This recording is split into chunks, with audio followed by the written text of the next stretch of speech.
Hello and welcome into Between the Tackles. Michaela Vernava alongside Doug Hyde and Zach Cox on a beautiful fall day. It is finally cold here in New England. We're at Gillette Stadium where the Patriots are preparing to take on the Denver Broncos coming out of the bye. And they are kicking off a pretty long, actually longest road stretch since 1967. They'll play 5 of their next 6 games on the road. And that is a good thing because right now they're on an 11 road win streak since they went 8-0 on the road and added 3 more wins this season. So obviously being on the road has not been a disadvantage to them. Doug, you'll be out in Denver getting ready for some high altitude. I'm already getting used to the elevation. Yeah, that's why we're way up here today. Storing all that air. Store all that oxygen. Yeah. Good to be back. Let's jump right into our social, Zach, because clearly Tom Brady had a good bye week. I'm telling you, this guy, Tom Savage Brady, not to be confused with Tom Savage, as in Tom Savage. But he's such a savage. Maybe Savage Tom Brady or like Tom Brady Savage, just to differentiate that it's not Tom Savage, as in Tom Savage. One of the worst insults you could give a quarterback, I think. I mean, but this talk about bulletin board material. This was just a flex in and a life. half.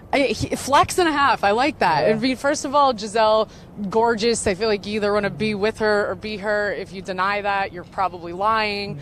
But yeah, Tom just rubbing it in that he is the best at everything. Not a humble brag, just a straight up brag. This is what social media does to people. You really just start peacocking and flexing, no shame. Shameless Tom Brady, shameless Instagram Tom Brady is one of my favorite Tom Bradys. And it's been coming out a lot lately, and I like it. It really has been, He is an absolute savage. And with that, we say, bye week. Luckily, how long did you have that planned for? Since last night. But I really, as I was writing out our rundown, I was like, yes, bye.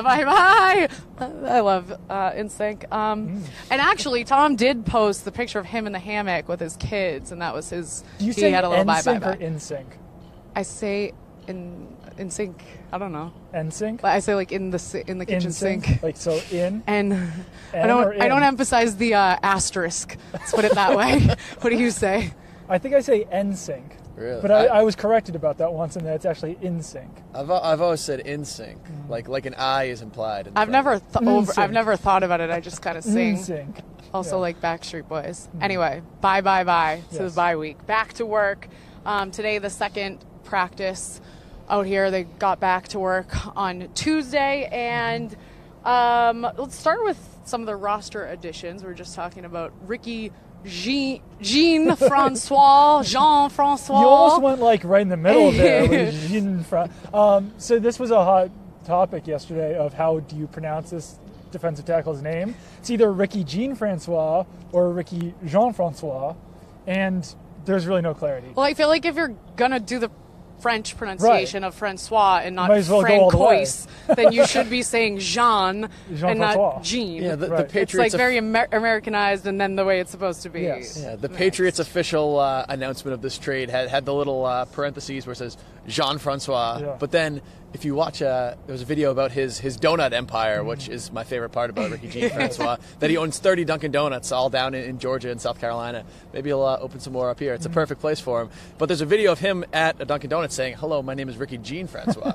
So who knows? This is a big... I mean, if he says it's Jean-Francois, it's got to be Jean-Francois. I am glad you brought up the Dunkin' Donuts empire, though. 30, right? That he 30, owns. yep. This is a 9-year NFL vet, 31 years old.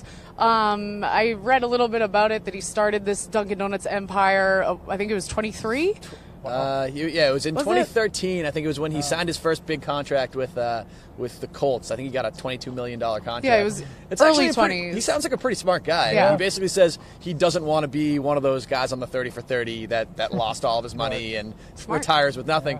It sounds like he's doing pretty well for himself if he owns 30 Dunkin' Donuts. Could be a conflict of interest, though, I think, because, on the Patriots Victory Monday, you get the free something or other at Dunkin' Donuts. I mean, he might be like, this could be a big controversy. I want to see the Ricky Jean-Francois.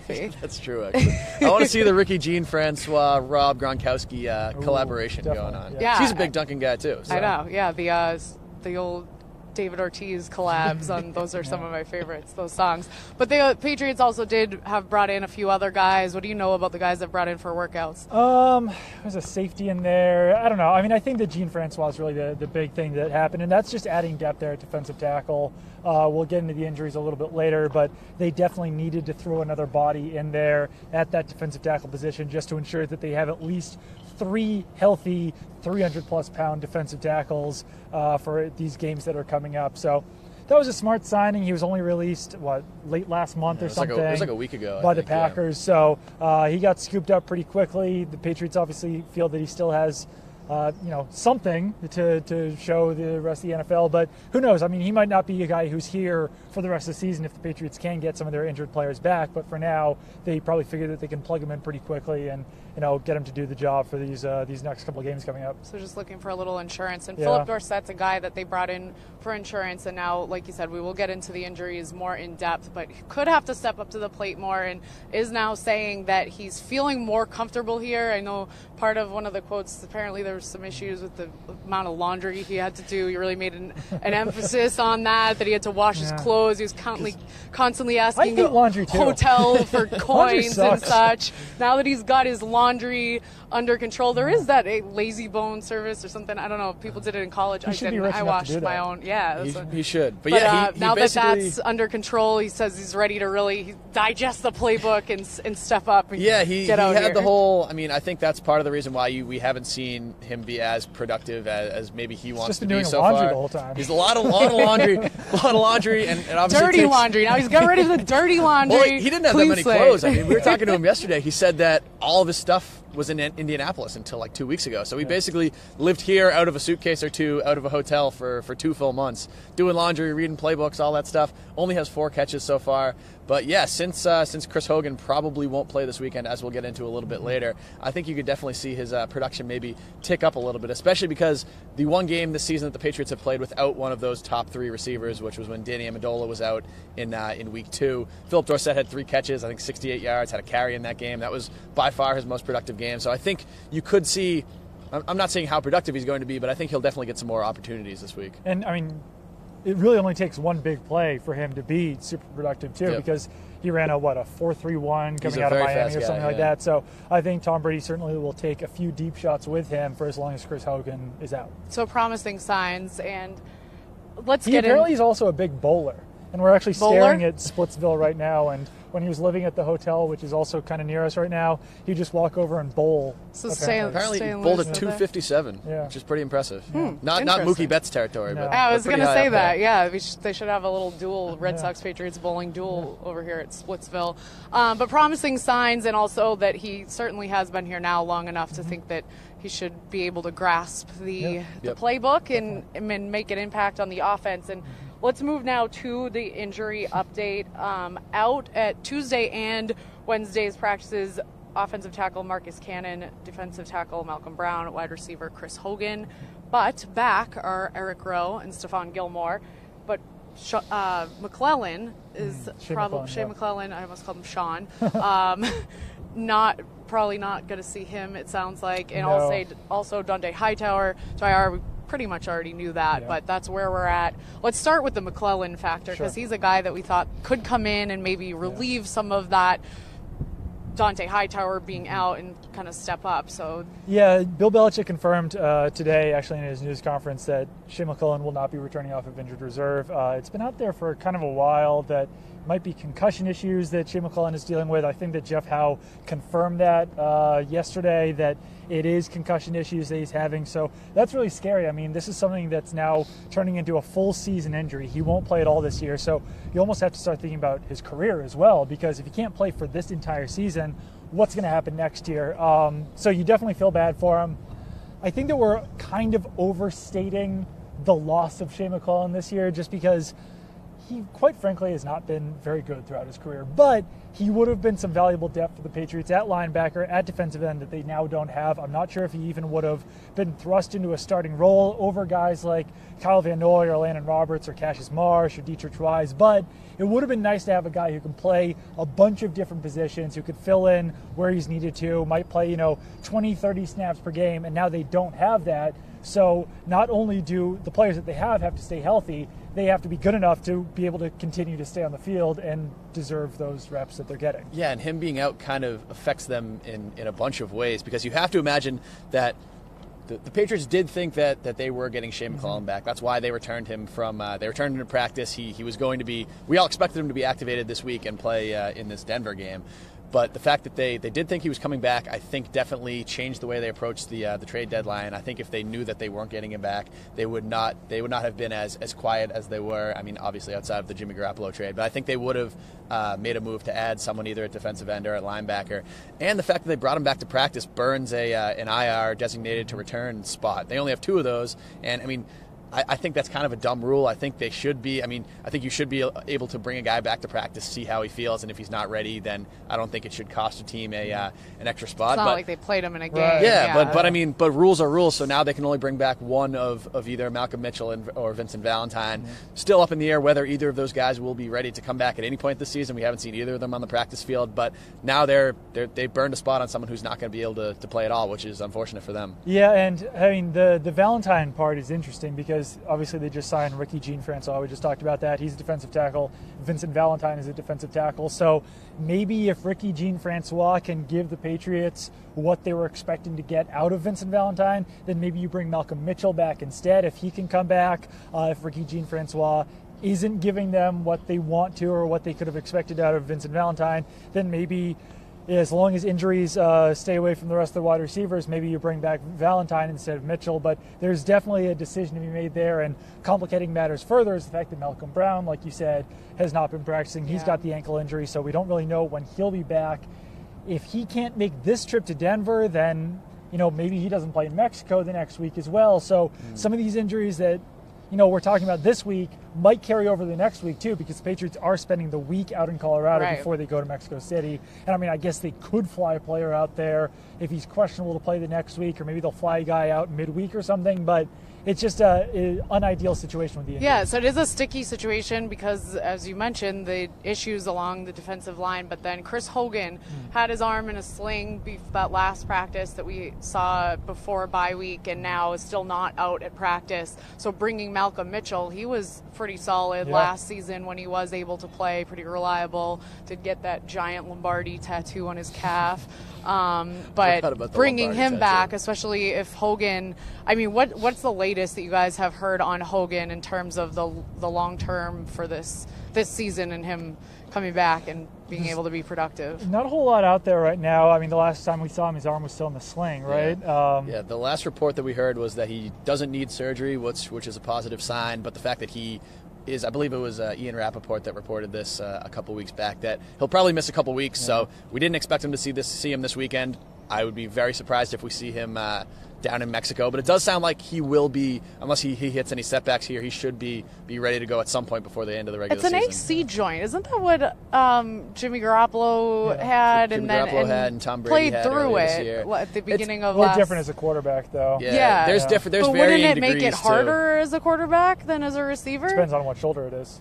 Because Brady had it on the left shoulder, and he's been playing through it. Right. If a wide receiver has it on the left shoulder, then... Garoppolo's was in his throwing shoulder, and he didn't play through it. Yeah. So. Okay. Plus, there's varying degrees too, different grades of sprains and all that stuff. So it's hard to kind of say exactly what a player's injury is. I will say that it would be pretty valuable to have Malcolm Mitchell back this week. I mean, obviously that's not going to happen because he has been practicing, but I mean, what he could give you over what Philip Dorsett can give you is exponentially better, just because he's spent so much more time in the offense. He was so much more productive last year.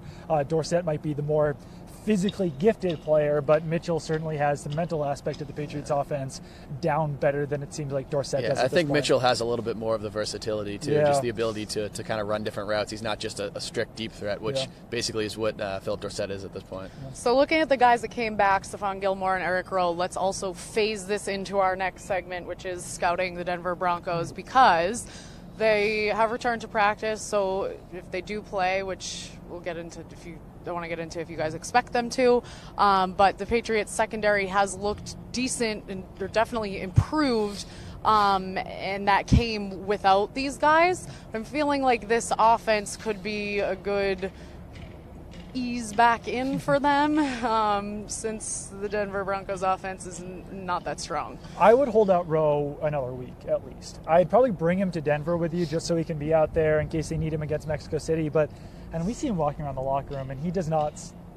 I don't know. I mean, we see a lot of guys limping in the locker room who play, but I think that it's smart to wait as long as you possibly can to bring him back because they rushed him back with a groin injury last time. He came back too soon. He got injured right away. Yeah. And quite frankly, they don't really need him right now because if Stephon Gilmore plays, which he said he will, he said when asked to play, then you've got Malcolm Butler. That was the Stephon confirmation Gilmore. that he will be in there. Yes. You got Johnson Batamosi, who could be the third cornerback. Then you've got Jonathan Jones as that depth/special teams guy. So you can wait as long as humanly possible to bring back Eric Rowe, and you might even get into a situation where you only bring him back if you need him because you don't technically really need 5 cornerbacks if Rowe's not going to play a lot of special teams out there. I guess this is the biggest one is Gilmore, who because I would like to see him come back and have a game where he can kind of regain that confidence. The last time we saw him play, which we've talked about this a few times, was when he was covering Mike Evans in that Bucs game and did do well, but we need to see more of him than just how he can do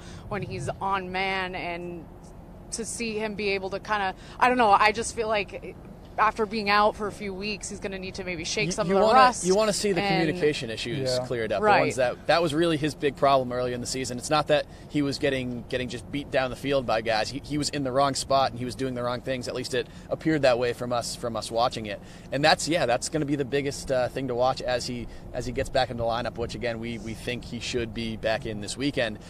We talked to Devin McCourty about this last week. I wrote about this before the bye, that the communication amongst the Patriots secondary has been great lately. They haven't had those kind of mental breakdowns. There have been a couple plays where just guys have gotten beat, which is going to happen, especially once you get further down on that depth chart.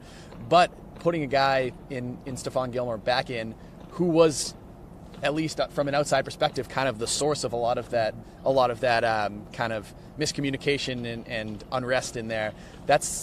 It's going to be hard to say whether he can do that until he actually gets back in. Here's what I would do. I would go into Week 10 against the Broncos and say, Stephon Gilmore, you have Demaryius Thomas. It's a natural fit right there for the tall cornerback to handle the tall wide receiver. I'd have Malcolm Butler take on Emmanuel Sanders because he's done that before. And then who's been the third Broncos receivers receiving the most reps? Is it Lattimore? No, it's not Lattimore. Is it Lattimore or what's his name? The Benny Fowler, has he been in there too? He's been in a little bit. Well, whoever it is, then Johnson Batamosi or Jonathan Jones can take on that other guy because they have that mix of a tall cornerback and a short cornerback. So in this game, I would just play man, let Gilmore get his feet wet, get him back acclimated in the defense. Then you're spending the whole week out in Colorado Springs. You've got no distractions. These guys can be communicating all you want out in practice in the hotel. There's no families. There's no nothing. Yep. So then you go into the Raiders game. Then you start to mix things a little bit more again. And when you've got Amari Cooper and you've got Michael Crabtree, there's not the obvious matchups like there is against the Broncos. Then you try to complicate matters a little bit more once you're in Mexico City. So that's what I would do. We'll see if it works out for them, we'll see if that's what they choose to do. But that seems to make sense, I think. Yeah, and that's what I'm saying about just getting his feet wet. Yeah. Hopefully picking off Osweiler. I mean, the Broncos did get torched against the Eagles, which honestly, not much shame in that. The birds are flying high right now, but Osweiler was picked off twice. So, I mean, Gilmore has had an interception once this season, despite all his other struggles. Would be good to see him get another one. I imagine that would be good for his confidence. But on that note, can you really sit on Osweiler? And I feel like, from recent past, the answer would be absolutely yes. But I did think it was interesting that Bill did touch on in his conference call that he will be looking at the film from 2015 when the Patriots were beat by Brock Osweiler out there. And obviously we haven't really talked about this, that the Patriots do just have trouble out in Denver. Like, obviously this is the thing, is it seems like this should be a win. The Broncos are lost 5 of their last 6 games, lost 4 in a row. Brock Osweiler is their starting quarterback. Simeon couldn't do anything. They're obviously having their struggles. Patriots should win, but I thought the Patriots should have won in 2015 when Brady was going against us. I mean, they've always struggled in Denver, really, since 2001, since Tom Brady kind of became the starting quarterback. They're 3-7 at Mile High. The 3 games they've won, the Broncos quarterbacks were Danny Cannell, Tim Tebow, and Trevor Siemian last season. So basically, that's the worst possible Broncos teams you could be playing every other time they've lost, including 3 times in the playoffs, twice in the AFC Championship game. It's always a tough place for Belichick and Brady to play. It's really the only building that they consistently struggle in. So, yeah, I mean, it'll definitely be a factor. I mean, the game being on Sunday night, this Broncos team absolutely needing a win after getting just embarrassed last week. I mean, the Eagles are a good team, but you shouldn't give up 50 points to anybody in the NFL. Yeah. And Brock Osweiler not playing anywhere near the way an NFL starting quarterback should.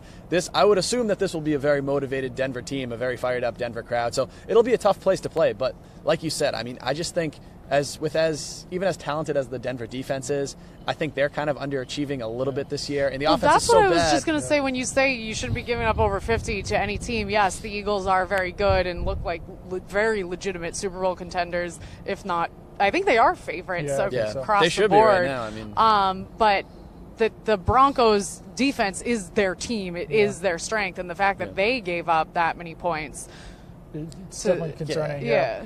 I think I will say, just like before we get too far away from it on the Brock Osweiler thing, I was kind of with you on the whole 2015 thing. I mean, this is a quarterback who beat them.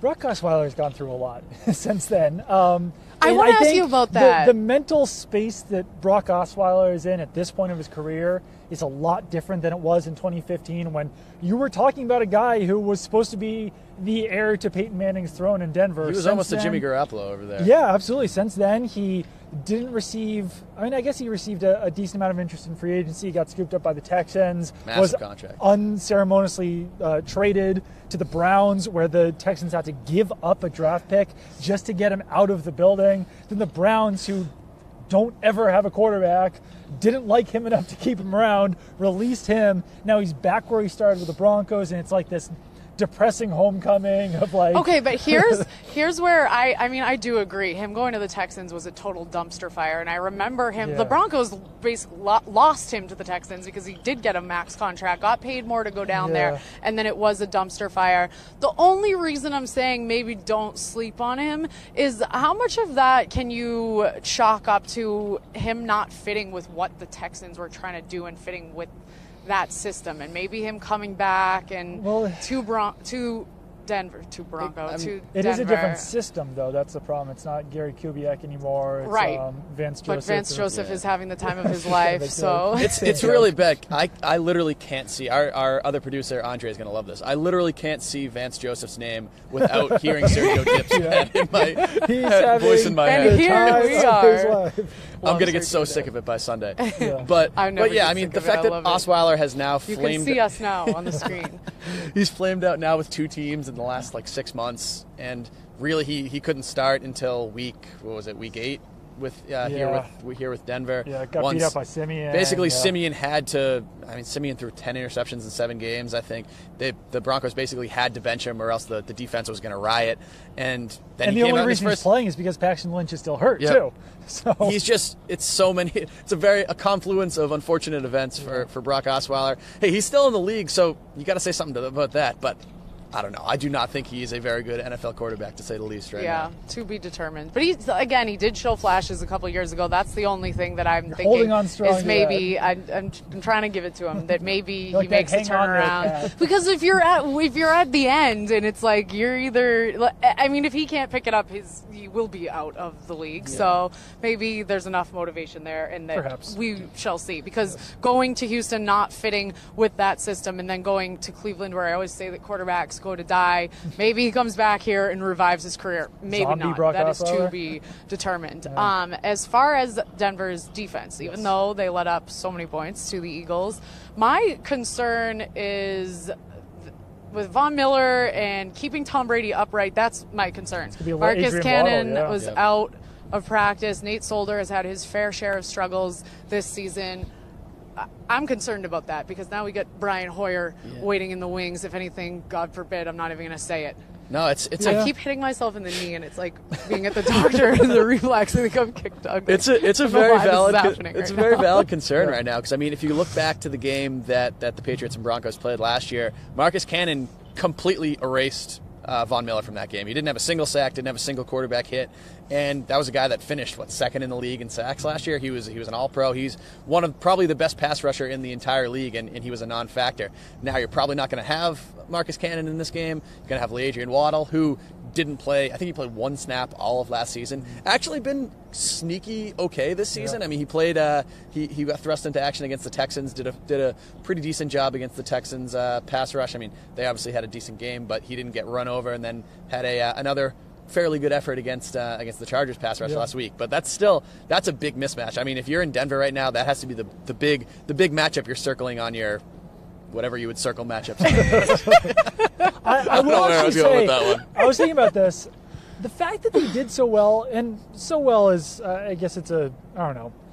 They did as well as they did against the Chargers. Gives me confidence that they can do pretty much the same against the Broncos. I think that if anything, the Chargers pass rushers collectively are probably better than the Broncos are because there's two of them, and you're not concerned about Shane Ray like you are about like a Joey Bosa or Melvin Ingram. So I think that they'll hold in there. They'll hang in there. They'll be that hang in there cat again, like I was just talking about. And the offensive line, just in general, has been playing a lot better. I think we might see some Dwayne Allen helping out Adrian Waddle. Maybe we'll see some Cameron Fleming helping out Adrian Waddle. But they did a pretty good job of protecting Brady, despite the fact that the Chargers were able to get pretty consistent pressure. Brady was able to get the ball out before he was hit. He only was sacked, Three times, but one of them was a coverage sack. One of them was when he went off to scramble and got sacked like a yard away from the line of scrimmage. So there was only one real sack in there. Yep. So I don't know. I mean, I have confidence in this group with the way that they're playing right now. But obviously, you look at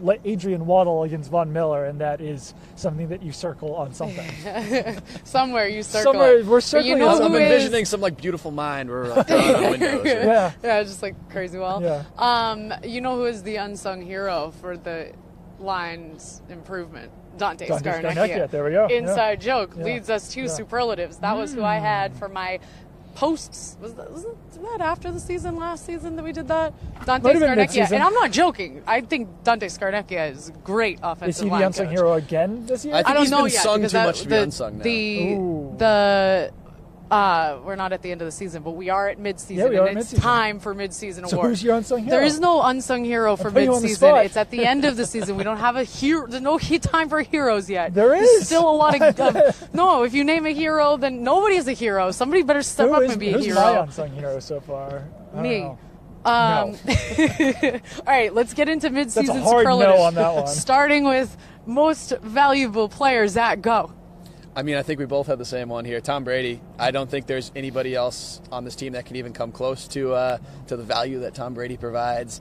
Even with how well Carson Wentz has been playing out in Philly, you can still make a case that Tom Brady is the MVP of the entire NFL. So he is most definitely the MVP of the Patriots right now. Mine was Dwayne Allen, actually. No, it was Tom Brady. And Tom Brady, I say this kind of hesitantly, he hasn't 100% looked like Tom Brady this year. He's thrown behind Chris Hogan a lot. Every single time he targets Chris Hogan, he has to catch it like this. So his accuracy hasn't been quite as we expect, but he's still incredible. He's still the most valuable player. I think that in the second half of the season, we might even see a little bit of a better Tom Brady. So that might be a way that this offense can get that spark. I hate when this happens, but I agree with you guys, and I have Who else Tom would it Brady be? as well. Very good point. And one thing that's interesting, check out the Next Gen stats, which I don't usually look at, but I went on and was looking at those, and how they show, just like from a visual perspective, they show each area of the field and light it up in green, yellow, or red. So I went through and looking at all other quarterbacks and pretty much every category. It's pretty crazy where very little red for Tom Brady. I know that this is very vague, but there's a lot there. Go on and check it out yourself. But when you mentioned that he very well could be the league MVP, and I agree. I don't think that there's anyone else out there, especially when you get down to the nitty-gritty of people who argue what exactly does most valuable player mean, most valuable player to the team. Anyway, it's Tom Brady. Offensive player of the half. This was a tough one for me. If we're excluding Tom Brady from this because we usually don't have the MVP and the offensive player of the league. Yeah. I went with Brandon Cooks but he's not an overwhelming winner. He ranks close to the top of the NFL in receiving yards and yards per catch. He's been a very good deep threat for the Patriots. He's basically been pretty much what you would have expected or what you could have hoped he would be when he came here from New Orleans. Does have more drops than you'd like. Really doesn't do those contested catches all that well. But overall, if I had to give it to one person, I'd give it to Cooks. I mean, there were plenty of other candidates as you'll get into here because I know you had a different one, but it was Dwayne Allen. We will get to Dwayne Allen. He does appear on your list.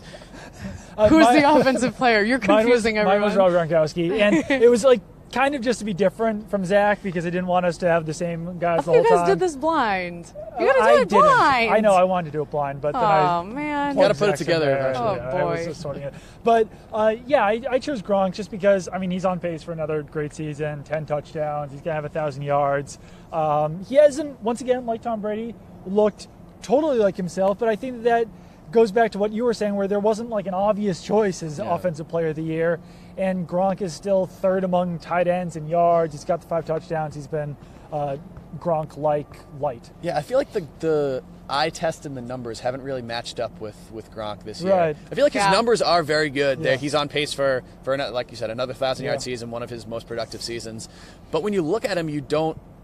I feel like my picture of Gronk in my mind this year is him running down the field, probably getting held but not getting it called, and then him putting his hands up. Yeah. I mean, which is kind of unfair to him because he has been very productive, but he hasn't looked as overall just like otherworldly dominant this year. Here's my argument for I have Gronk as I settled on him for an honorable mention for most improved, and we're not going to jump to most improved. All I'll say is that I didn't choose Gronk, but I thought about it in that I feel like his role has been different this season. He even talked about it, how he's out there for more snaps than usual. He's and playing being pretty much every snap. And his blocking has been very effective, whereas we're used to seeing him run the fancy routes and running with defenders hanging off his ankles, and he has still made some good catches, but I think that his role has been understated, or what would be the word? Just maybe not as glamorous, but he's like doing the work in the trenches and being effective. Who's your Opoy? Your Opoy. Opoy. You said it so fast. It sounded like a minion in, when they're like, Opoy. Opoy. Mine is James White. And I say that because he is the team's leading receiver with 43 catches, also has 28 carries. He's caught for 365 yards. How many? 120 rushing yards. Only 1 touchdown, but has been that dependable guy that Tom Brady has been able to throw to. We've talked about that, being able to step up with Julian Edelman out on short passes and such, so I know it's not flashy, but on pace to break dependability standpoint, that's why I chose him. And he's on pace to break the franchise record for receptions by a Patriots running back. Yes. Yeah. Already had 60 last year, which was the most in the Belichick era. He's on pace for 85 this year, 86? That would break Tony Collins' record from 1986, I think. I felt very confident in that Opoy choice of mine. Opoy. All 3 solid choices. I think that speaks to how kind of well-balanced this offense has been this year. Yeah, it really does. Let's go through these next ones fast. On the flip side, the defensive player, the Depoy. Depoy. Who did you choose? Depoy, I chose Devin McCourty. Safety, I think he's been the one kind of constant, consistent, stable player in that secondary, which obviously we've talked about ad nauseum. That was not particularly good earlier in the year. I think even though he did allow some touchdowns early in the season, I think otherwise he's been their all-around best, most reliable, most solid defensive player, as he has been for a while now. Mine was Trey Flowers, just because I think he's been the most consistent, the most error-free out there. I thought about having McCourty. He's let up 4 touchdowns, which, that's not bad. He's been a great tackler and everything, but I thought about doing Harmon too, Duron Harmon, just because I feel like out of all of the consistent performer, the starters on defense, he's probably made the fewest mistakes out of anyone. But I did go with Flowers. I think if we had an unsung hero category here, I think Duron Harmon might get a lot of votes. Yeah, that is a good point. And I did agree with you both. I went with Flowers just because I feel like, I guess both areas have had a lot of struggles, but that Flowers has had to take on a lot and is still so much younger than McCourty has been here and is supposed to be that stronghold on the secondary, and he has done well. So I could agree with both, but I went with Flowers. Moving right along, rookie of the half I went Dietrich Wise. Got to be Dietrich Wise. He's really the only choice here. I mean, with all the injuries that they've had to all their first-year players, basically the only other person you could make any sort of case for is Adam Butler, who just has been basically a less productive version of Dietrich Wise. So Dietrich Wise is the 100% clear choice here. I think we all agreed on biggest surprise as well, Johnson Batamosi. Yes. But I could just saying that, I just skipped most improved, but I'm saying that because I feel like Wise could also fit there in that Derek Rivers was the guy that before he got hurt, we thought that if anyone were to make an impact, it would be him, and then Wise. I mean, I've been very pleasantly surprised by Wise this season. I think we're all kind of like, oh yeah, it's Dietrich Wise because he was so good during the summer, but yeah, if you look at it, 4th round pick coming in and being a really consistent performer there on the edge, 25 total pressures, 3 sacks. That should be a surprise. Yeah. So, but I know we went with Batamosi, who was also quite surprising. Yeah, so definitely. For most improved, I will go first. I decided on, and this was a tough one. I really went through a lot in my head. I decided on Trey Flowers because I went back and looked at, I know this is maybe a surprising pick for most improved because he was so good and had such an impact on the team last season, but he has had even more of an impact. If you look at his stats, he's already broken a lot of, I believe, for tackles, assists, and if he hasn't broken them yet, he's on pace for sure to be significantly higher in pretty much every area than he was last season. And like we said, this season he's had to do a lot more. Played a lot more. Whereas last season he had a lot more he support. didn't even really become a main contributor until week 8 or 9 last season. So definitely a much bigger workload.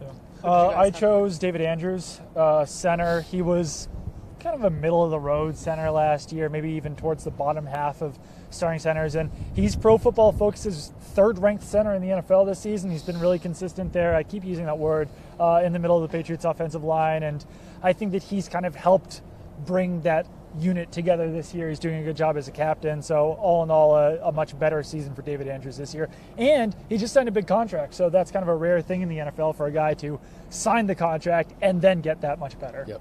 For me, it was Kyle Van Noy, who was he was a solid contributor last year. I think he was a rotational linebacker. He played, 40-50% of the snaps after coming over from Detroit. And then this year, he basically doesn't leave the field. I mean, I don't think he was particularly good in the first couple of games of the season, especially against the run. But really, over the last 4 or 5 weeks, he's really kind of solidified himself. He's been playing really well, and he's going to be a massively important part of this defense with Dante Hightower out for the season and with Shea McClellan now not available. He really is kind of the leader of that group now, which basically is almost all newcomers. I mean, I was looking at this when Dante Hightower went down. Everybody who's left joined the team either the beginning of last season or more recently than that. So he's one of the longest tenured people in that unit already. That's now. Crazy. He's playing pretty well of late. Yeah, and that's a good choice, especially I would even say he's like the most improved throughout the season. Yep. And one thing that I thought was kind of interesting was that I threw out on Twitter, who's your defensive player of the year or the defensive player of the first half. A lot of Patriots fans were throwing out Kyle Van Noy, and while I do think he's a good choice for most improved, I feel like a lot of those Patriots fans might have missed like the first 4 or 5 weeks of the season when he was definitely not defensive player of the year. It's a little recency bias there. Worthy, but over the last few weeks, he's definitely made major strides, and he is playing better than he was last year. Good to see some guys on the uptick, but now let's move to biggest disappointment. Bum, bum, bum. Yes. Doug, take it away. I know you've been dying to say it. Finally. 0 catches. And this guy, like, you can say, okay, he's a first-year player in the system, whatever it is. They gave up a 4th-round pick to get him and a 6th-round pick. So not a ton of compensation given up for him, but obviously a 4th-round pick is significantly more valuable than a 6th-round pick. The other thing is this guy's making $5 million this season, and he doesn't have a catch. He only has 6 targets. When was the last time he was even targeted? Week 3, week 4, something like that. He has not been a part of the passing offense whatsoever. He's been staying in as a blocker.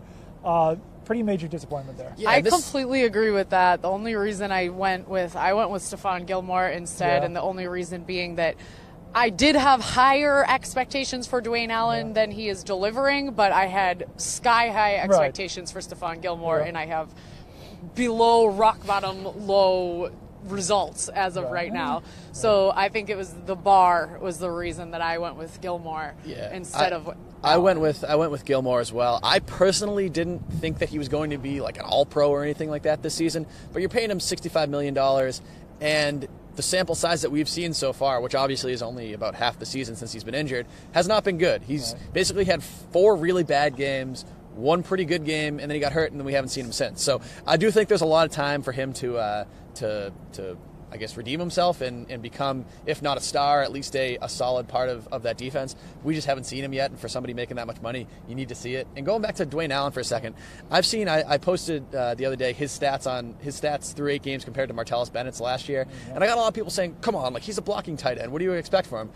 Yeah, he's more of a blocker. He's not a Rob Gronkowski. That's crazy. But he had 500 receiving yards last year. He's not a guy who can't catch the ball. He's not a Matthew Mulligan or something like that. 100% considered a dual threat tight end coming into this offense, and it just has not worked. I mean, he played 1 game in his second season, and he still caught a pass for 20 yards. He hasn't even replicated that through 8 games this year. One other one, I know that I was the one who said that we should go through these fast. If I had a number 2 on most disappointing, it might even be Alan Branch, because at least Stephon Gilmore and at least Dwayne Allen have been playing every game that they can. Yeah. Alan Branch was a straight-up healthy scratch, did not make the trip to Tampa Bay. He was supposed to be the most consistent performer on the defensive line, and he's coming on now, but he really bottomed out even harder than Stephon Gilmore did. That is a very good point. And just on both Allen and Gilmore, it is funny how people's reactions change. I hear a lot of people saying, oh, well, what did you expect from Dwayne Allen? It's like when they signed him over the offseason, he was one of the names that everyone was going, oh, they're really bolstering the roster that was already so great, 19-0, and now all of a sudden everyone's like, oh, well, what did you expect? We expected better than this. Expected him to better than 0 catches. Expected him to be a slight tick down from Martellus Bennett. I think that's what people were expecting. And as for Gilmore, I had this conversation, I think it might have been with our producer Mark, who's standing by behind the camera, behind the scenes over there. He's very cold. Is that